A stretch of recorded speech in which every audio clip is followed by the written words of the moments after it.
Di sini saya akan menjelaskan tentang desain dan kontrol sistem. Deskripsi dan tujuan pengajarannya adalah sebagai berikut. Di dalam bab ini dibahas tentang bagaimana mendesain sistem pengendalian yang fit bagi suatu organisasi, biaya-biaya yang perlu dipertimbangkan dalam desain sistem pengendalian, bagaimana memilih sistem pengendalian yang tepat, serta keunggulan dan kelemahan setiap sistem pengendalian. Lalu, ada dua pertanyaan di dalam desain pengendalian. Yang pertama yaitu apa yang diinginkan organisasi, dan yang kedua yaitu apa yang sesungguhnya terjadi. Di sini terdapat dua apa yang diinginkan organisasi. Yang pertama dijabarkan dengan bentuk tindakan nyata dan sifat lebih spesifik. Yang kedua, semua level manajemen menentukan kritikal sukses faktornya. Di sini terdapat dua faktor. Yang pertama mengidentifikasi key action, yang kedua identifikasi key result. Di dalam mengidentifikasi key action terdapat tiga. Yang pertama aktivitas regular lower, yang kedua aktivitas non rutin, dan yang ketiga perusahaan jasa meliputi keputusan menyeleksi pegawai harus berkualitas. Di dalam identifikasi key result terdapat dua. Yang pertama jumlahnya tidak banyak, dan yang kedua mungkin berubah karena kondisi lingkungan dan perubahan strategi. Yang dimaksud dengan apa yang sesungguhnya terjadi yaitu pilih model pengendalian yang memberikan manfaat optimum atau cost benefit terbesar, dan seberapa ketat atau longgar pengendalian akan ditetapkan. Pendekatan dalam mendesain sistem pengendalian manajemen itu ada dua pendekatan. Yang pertama adalah contingency approach dan juga human resource leverage approach, di mana yang pertama adalah contingency approach ini menggunakan kondisi lingkungan bisnis yang akan dimasuki sebagai dasar dalam mendesain sistem tersebut. Keunggulannya adalah menjanjikan desain manajemen kontrol sistem yang dihasilkan sesuai dengan persyaratan lingkungan bisnis yang akan dimasuki oleh perusahaan tersebut, sehingga dapat meningkatkan efektivitas dari manajemen kontrol sistem yang untuk mewujudkan visi organisasi. Kemudian menumbuhkan kesadaran betapa pentingnya melakukan pengamatan tren perubahan lingkungan bisnis untuk melakukan improvement berkelanjutan terhadap manajemen kontrol sistem. Yang terakhir adalah memudahkan pemahaman atas atau mengenai manajemen kontrol sistem yang didesain dengan adanya hubungan sebab akibat antara kondisi lingkungan bisnis dengan manajemen kontrol sistem yang didesain. Yang kedua adalah human resource leverage approach, di mana pendekatan ini mendasarkan pada pembangunan paradigma sumber daya manusia berdasarkan lingkungan bisnis yang akan dimasuki dan penggunaan paradigma tersebut sebagai dasar pendesainan manajemen kontrol sistem, serta perlunya keterampilan manajerial agar personil mampu secara efektif menjalankan manajemen kontrol sistem tersebut. Kemudian keunggulannya adalah menjanjikan peningkatan daya saing perusahaan dengan melakukan penekanan pada kompetensi sumber daya manusia. Kemudian, manajemen kontrol sistem mampu memfokuskan personil sehingga dapat meningkatkan kinerja untuk mewujudkan visi organisasi. Materi selanjutnya mengenai direct and indirect cost of control, di mana sebelum mengimplementasikan manajemen kontrol sistem ini harus ada justifikasi atau analisa cost benefit yang memperkuat prediksi bahwa cost yang dikeluarkan lebih rendah daripada benefitnya. Jika cost tersebut yang dikeluarkan lebih besar daripada benefitnya, biasanya pada implementasi manajemen kontrol sistem akan mengalami kegagalan. Direct cost tersebut merupakan cost karena investasi manajemen kontrol sistem yang diharapkan akan memperoleh manfaat, yaitu pegawai akan bekerja keras untuk kepentingan organisasi. Cost ini meliputi cash bonus, program penghargaan, staff internal audit, time consuming untuk persiapan aktivitas dan anggaran, serta cost reviewer.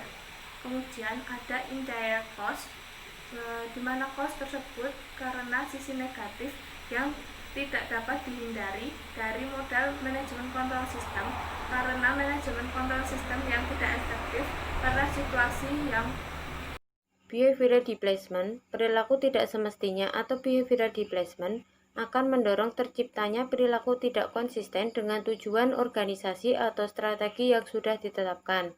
Misalnya, Ketika perusahaan memberikan kuota penjualan kepada tenaga penjualan, mereka cenderung untuk menjual yang termudah, bukan yang paling profitable.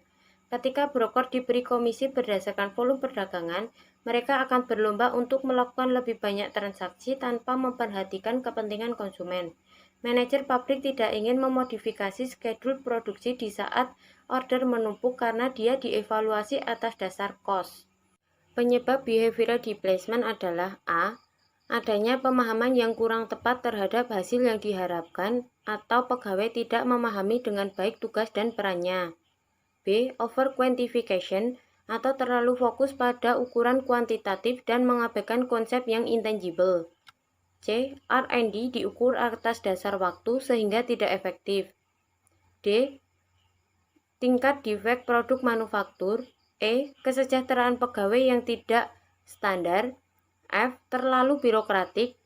G. Standar prosedur operasi yang barangkali sangat membosankan sehingga mengurangi kreativitas. H. Merekrut pegawai yang tidak tepat atau tidak memberikan training yang memadai. Gamemanship merupakan tindakan manajer untuk memperbaiki indikator kinerja tanpa menghasilkan dampak ekonomi yang positif. A. Slack. Pertama, beberapa anggaran yang disusun pasti akan di-cut oleh atasan, sehingga bawahan cenderung membuat yang longgar. Kedua, menggunakan aset atau sumber daya melebihi kebutuhan sehingga alokasi sumber daya tidak efisien. Ketiga, distorsi informasi. B. Manipulasi data. Laba bukan karena aktivitas operasi, tetapi karena perubahan metode akuntansi agar kinerja look good. Kedua, bentuk manipulasi data. Pertama, falsification atau melaporkan data salah. Kedua, data management, merubah hasil yang dilaporkan, good or bad. Operating delay merupakan suatu konsekuensi dari pre-action preview dan behavioral constraint. Hal ini disebabkan oleh akses yang terbatas ke stockroom, tanda tangan cek pegawai akuntansi, dan review anggaran biaya sebelum disetujui. Beberapa contoh operating delay. Pertama, marketing service directing Harley-Davidson Motor Company. Program rebate atau potongan harga dipercepat dari 6-8 minggu menjadi 10 hari. Kedua, Xerox Camp. Realisasi cek dari konsep ke tahap engineering untuk pengembangan produk baru memakan waktu 2 tahun. Itu negative attitude, merupakan sikap atau perilaku negatif dari karyawan sebagai dampak dari implementasi action control atau result control. Misalnya, pada action control, manajer hanya berfokus atau hanya melihat pada hasilnya tanpa memandang prosesnya. Kemudian, bawahan tidak diberikan kepercayaan dan hanya cukup mengerjakan tugasnya. Merupakan sesuatu yang menghilangkan semangat dan menyakitkan bagi karyawan. Pada result control, misalnya, kurangnya komitmen atau pencapaian target yang terlalu sulit, sistem pengukuran kinerja yang tidak fair, dan reward tidak pantas atau tidak wajar diberikan oleh perusahaan kepada karyawannya. Merupakan tabel indirect dan direct cost untuk setiap alternatif metode pengendaliannya. Selanjutnya yaitu control tightness or looseness. Manfaat dari pengendalian adalah mengarahkan seluruh pegawai berperilaku sesuai tujuan perusahaan sehingga probabilitas tercapainya tujuan perusahaan semakin besar. Kepastian tercapainya tujuan perusahaan semakin meningkat. Beberapa kriteria yang dapat dipilih untuk menentukan pilihan pengendalian yang tepat adalah sebagai berikut. Pengendalian ketat. Yang pertama, jika semua masalah pengendalian bisa dihindari.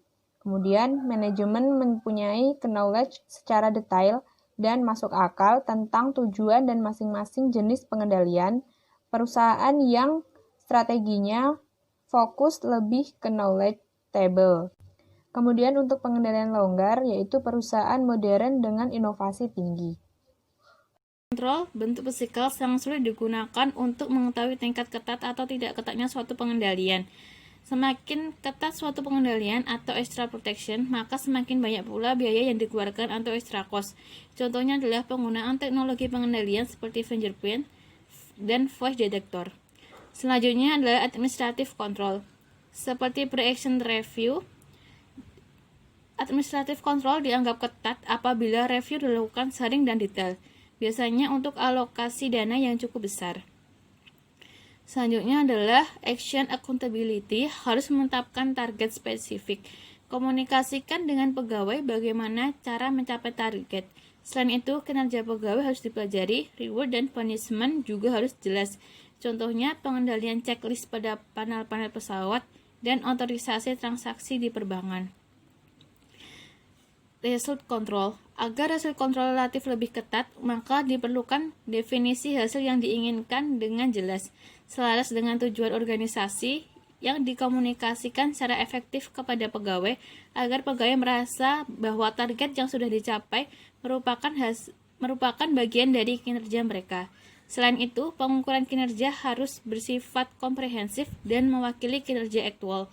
Reward dan punishment harus berhubungan secara langsung dengan pencapaian kinerja. Personal control atau kultur control.